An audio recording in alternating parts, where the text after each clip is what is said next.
Go live. Okay, guys, let's try to go through this whole show.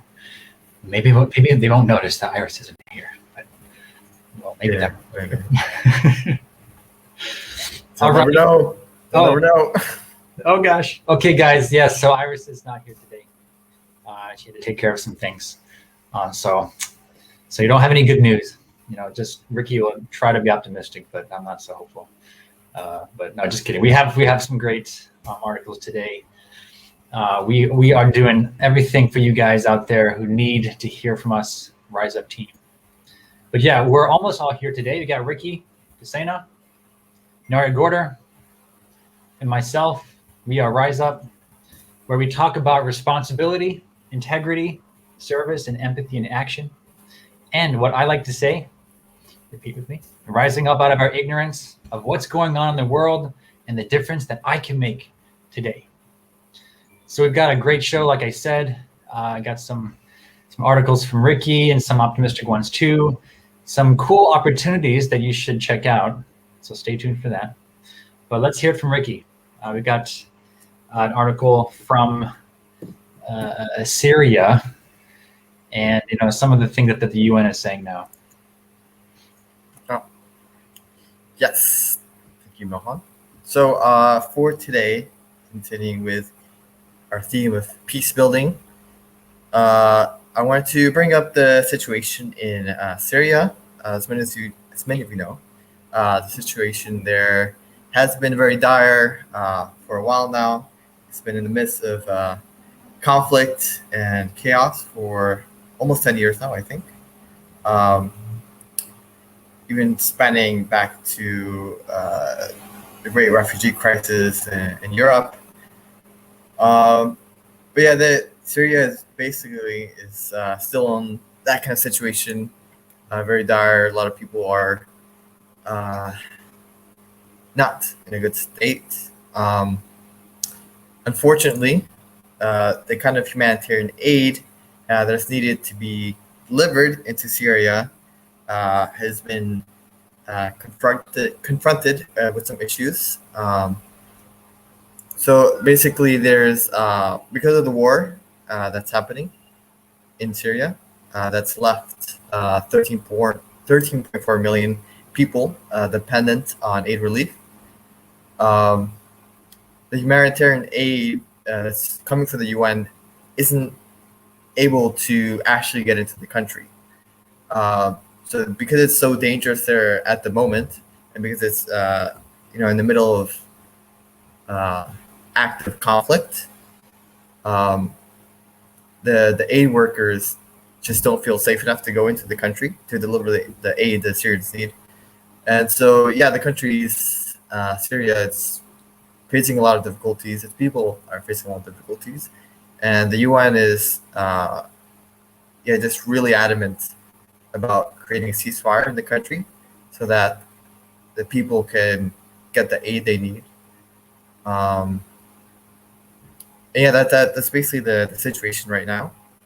We can bring up questions to talk about it more. But yeah, I just think it's really frustrating because you see this a lot in a lot of war-torn countries where the places that need the aid the most are usually the most inaccessible.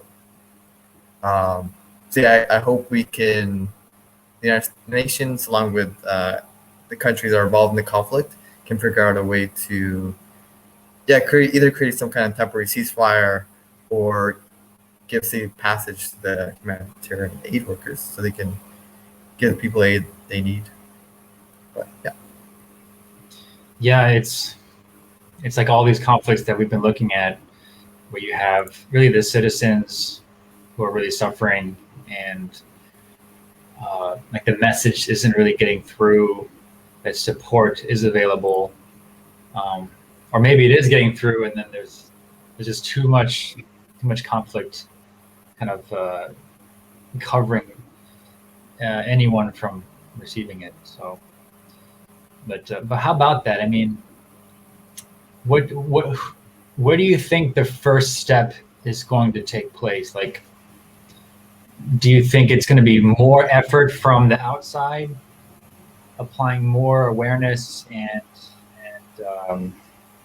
offering support, or is it going to be more from the inside, where the conflict's happening and someone's going to kind of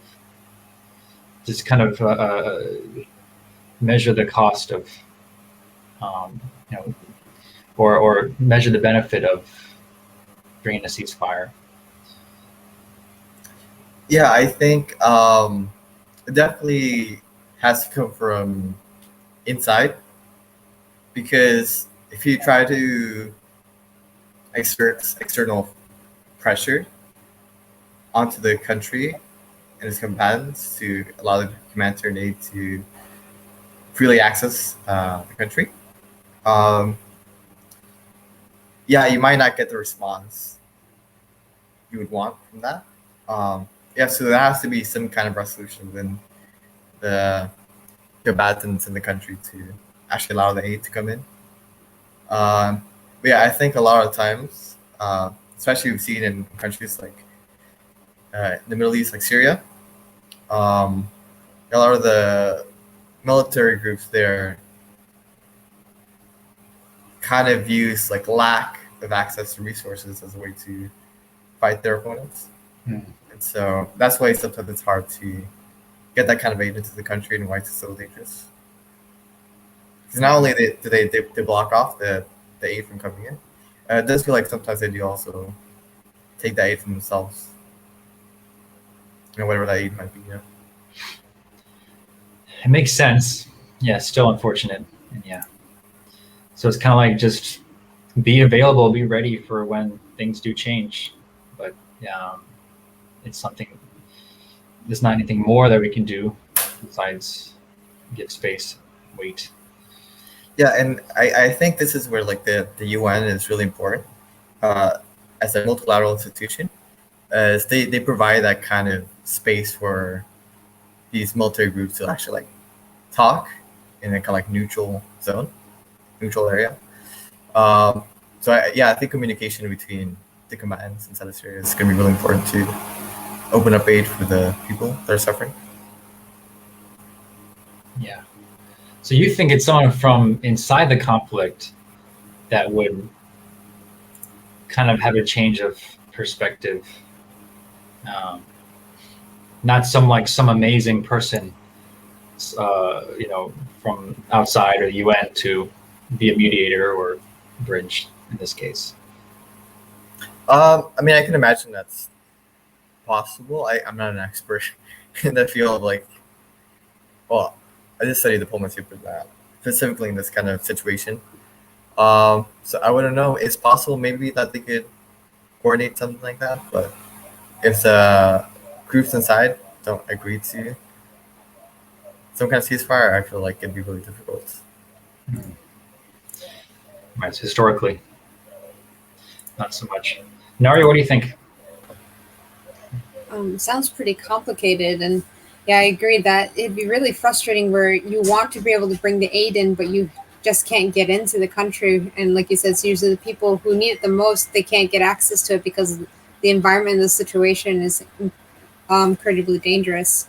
So I imagine the aid workers are frustrated, and if I assume if aid can't get in that easily, communication is also very difficult. So probably those in the country, they don't even know that people are trying to help them, and they're stuck in this dire situation. So yeah, it's kind of like, what can you do? And I was thinking about like when it seems like there's nothing that you can do, like I wonder what are still like kind of small things you can do. Like for us on our end, just like sharing this in social media and bringing awareness to it, that's kind of I feel like almost our limit in a way. But I wonder if there's more of a way to spread the news, I guess, and in this way bring awareness and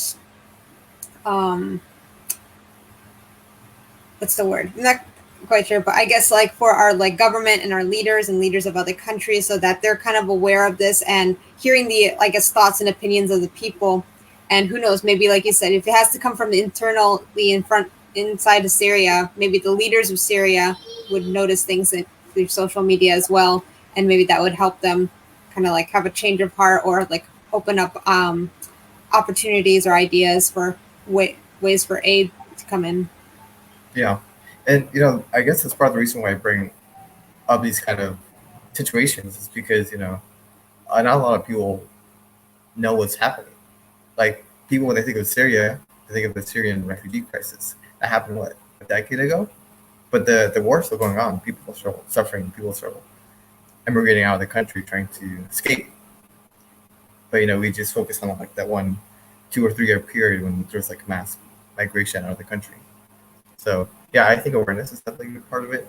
And even though I talked about like the solutions come internally, external pressure from countries like the United States can do a lot as well, I think. Or at least having this kind of mediating force. Maybe some kind of positive pressure, because if it feels like you're being attacked, then you might not get the reaction that you want. For sure. Right, because it's near impossible to really be bipartisan.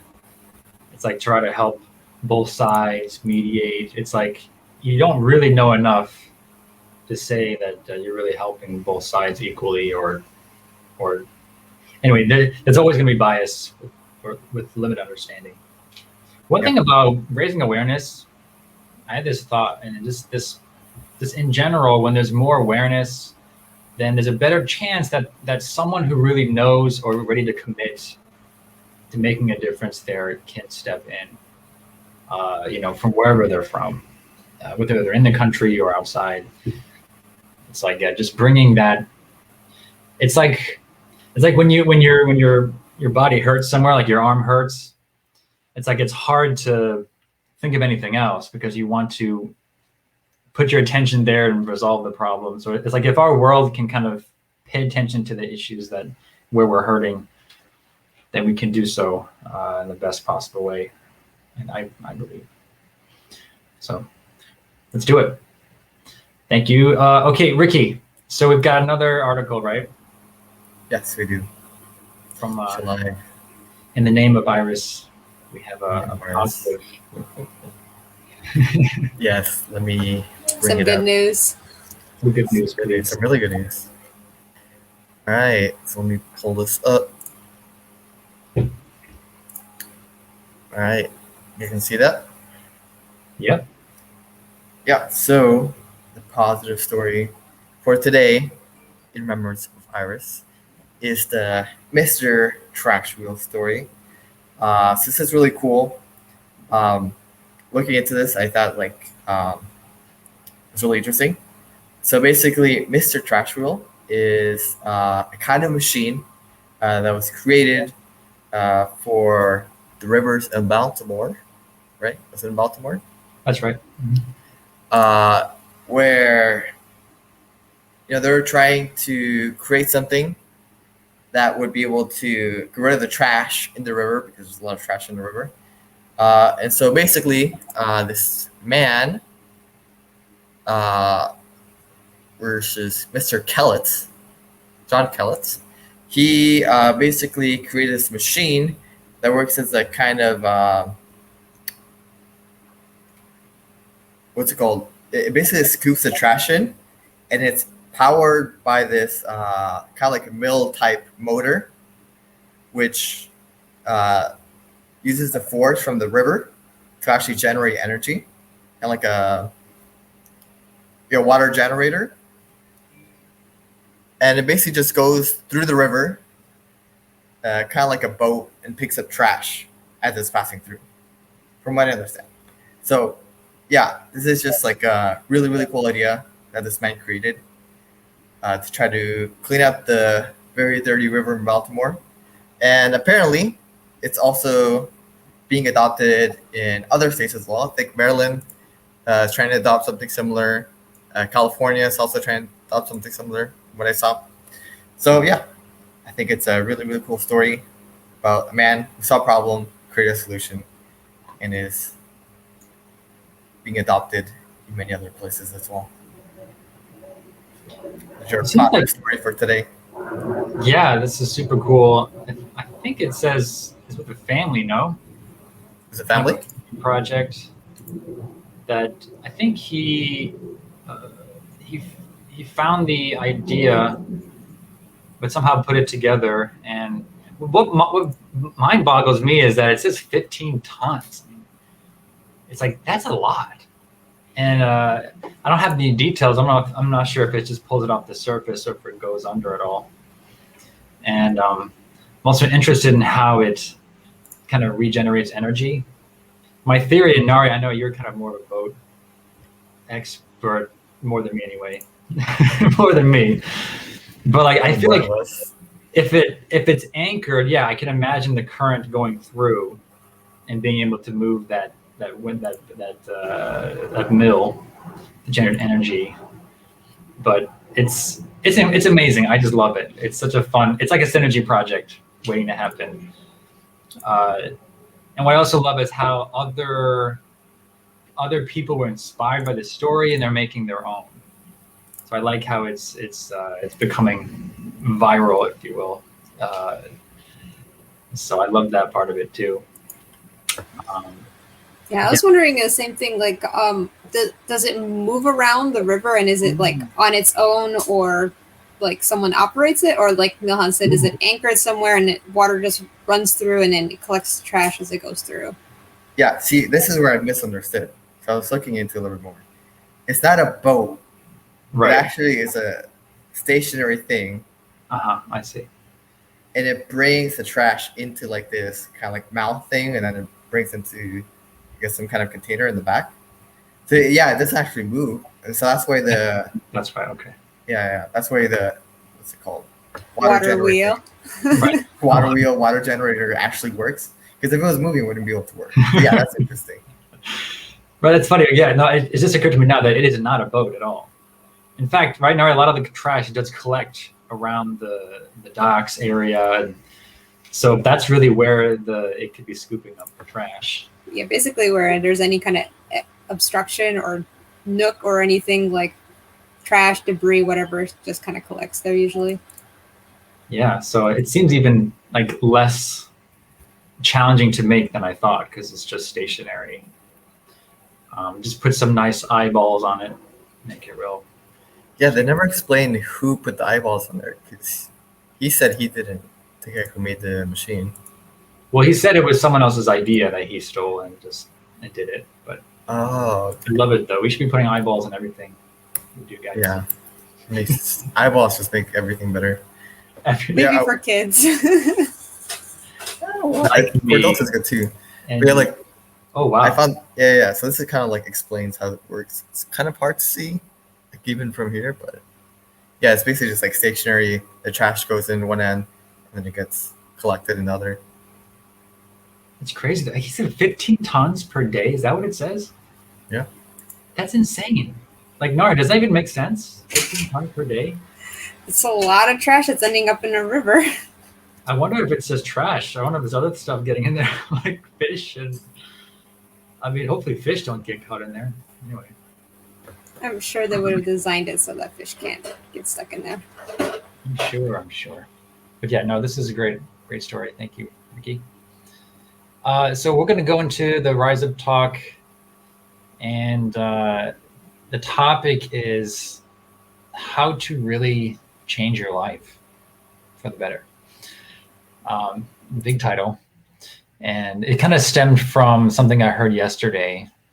It was kind of an older brother that I respect kind of shared something that he's learned in life, and it was very inspiring, but not too inspiring. And I'll explain what I mean by that. And so basically he talked about how if you want to change your life, inspiration or, hearing some motivational talk, it's good, but it does nothing for you unless you do what's more important, and that is to change your environment. So like if you want to eat less, you want to lose weight, well, what do? Well, you remove the chips. I mean, you don't buy chips, you don't, or you put things out of sight so you don't get triggered every time you see those when it's like 11 p.m. and you're hungry. So it's little habits like that. Or, for me, I never really cared so much about a gym membership, but I can imagine what's great about going to a gym is then you're surrounded by people who are working out. And so then once you're in that environment, again, unless you're just sitting there, in the gym, most likely you're copying other people and getting your exercise. So, and this can apply to if you want to excel in your studies or at your job, then you got to clean up your area, make things more conducive for productivity. Although if you have kids, it's a little bit hard. I know, I'm a parent myself, so.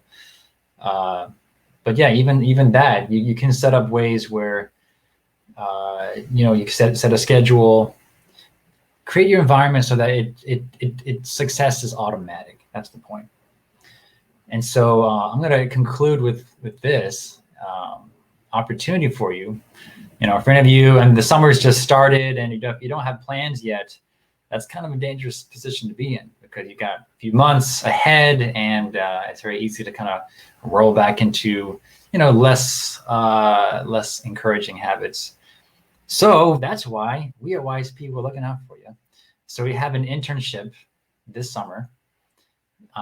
Basically, you're going to get the chance to join us. A bunch of people who know what we're doing in life. We're happy, more or less, right, guys? And then we got some cool projects happening this summer. So now's a great time to get started with us and be a part of a lot of the change that we're going to be seeing in America through YSP. So yeah, there's our internship, where you can go to our website, yspusa.org. It is all there. The application deadline, as you see, is July 5th. So don't delay.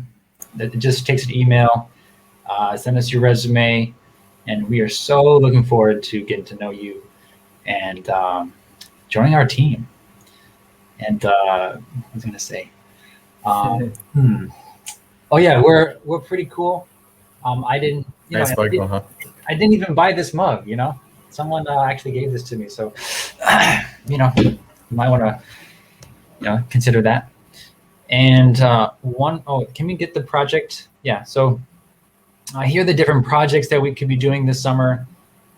One or all of these: planning, coordinating, promoting synergy events, developing our social media for the UN SDGs, assisting with special projects. I'm particularly excited about this. We've got some very exciting projects we're working on that I can't even share yet. So you have to apply and find out.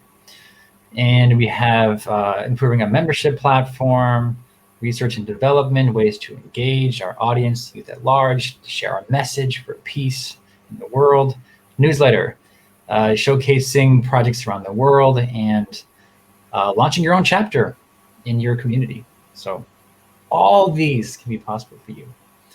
And the other one, which is I'm also very excited about, is that we're hiring. Oh, it's good news, guys. We're growing here. So we heard your feedback, and we know we need to expand more. We have a lot of great things that we're doing, but the world doesn't really know about it yet. And also, we'd love to be in that conversation. So we're bringing on a social media specialist, and the deadline's kind of soon. So don't delay. Apply if this is your expertise. And what you'll be doing with us is really taking YSP to the next level and doing more social media campaigns. But what I'm excited about is just entering the conversations out there. I know there's people talking about peace, sustainable practices, even conflicts around the world, interfaith, interreligious, intercultural. That's really what we specialize in. So we want you to join our team and move this into the next level. So please consider hiring. Again, more than happy to meet you and get to know you nonetheless. And is that it, Naria? Does that cover those two? Anything I missed there? Yeah, and just wanted to mention that the internship, those who are accepted as an intern will be working directly under Milhan, the president of YSP. That's right. I'm cheering us on there. You get. I take internships very seriously. I think. In a way that I feel like everything we do, it doesn't mean anything without you all out there. So just know that. He'd be my top priority. No pressure. It should be fun, right? It's fun, guys, right? Ricky said just before this call, he said he loves working here because it's fun. Yeah, I know it was something like, part of what makes the job like so good to be working in is just like the people around you. And I was like, yeah, no, that's why I love this job. So I'm working around really amazing people. 2 thumbs up all around. Okay. Thanks, everybody. Naria, let's get one more announcement, right? Pretty exciting one. Yep. All right. So, other than the hiring, just want to let everyone know that we're helping YSP USA. Sorry, 1 second. So YSP USA is helping to support YSP in the Philippines with their Billion Tree Project. So their goal is to help the Philippines government plant 1 billion trees. And what they do, YSP does in the Philippines, is they get the volunteers together, and also they communicate with the different government officials in the different barangays or provinces. So what they need help with is actually financial support to be able to buy the trees, because not always the government officials are able to provide funds for the trees. They provide the land, but not necessarily the trees all the time. And they work with the environmental department also to decide what are the best trees for the area, and also have visits after planting the trees to make sure the trees are growing well. So it's very well planned out and organized. And so they reached out to us and said, hey, can you help support and like spread the news and awareness in the US? And we agreed to help them out. So visit our GoFundMe page. You can find it on our Facebook and also on our website.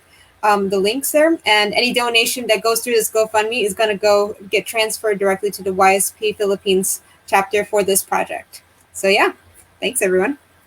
Yeah, thank you, Nari. I'm super excited about this. I mean, we're very proud of our YSP chapter in the Philippines. They're like rock stars out there. And like you said, this is a very complex project. There are many islands in the Philippines, and it's when you see a billion trees project, it sounds like, oh, you're just planting them wherever you can find. But no, there's a lot that goes on, a lot of community development that happens as a result of this. So it's doing a lot of good for the country. And so I'm sure every dollar is going to be, well spent. We've got a great team out there. Yeah, and as a youth organization, the other aspect of this project is for every tree they plant, they want to be able to engage a youth in the local community. So they want to be able to raise young leaders in that way, get them involved in understanding the importance of planting trees and how important it is for their environment and globally as well. So absolutely. So, if you have questions, just, let us know. You can reach out to us. You can go to the website, again, yspUSA.org, learn more about it. And get involved somehow. Let us know how you'd like to. Okay. And I promise there's going to be more international projects like this to come. So this is exciting time. Hope to see you guys apply for the internship this summer. All right. Well, that wraps up our show today. We're so happy for you to join us, and we'll see you next week. Take care, everybody. Great. Thank you.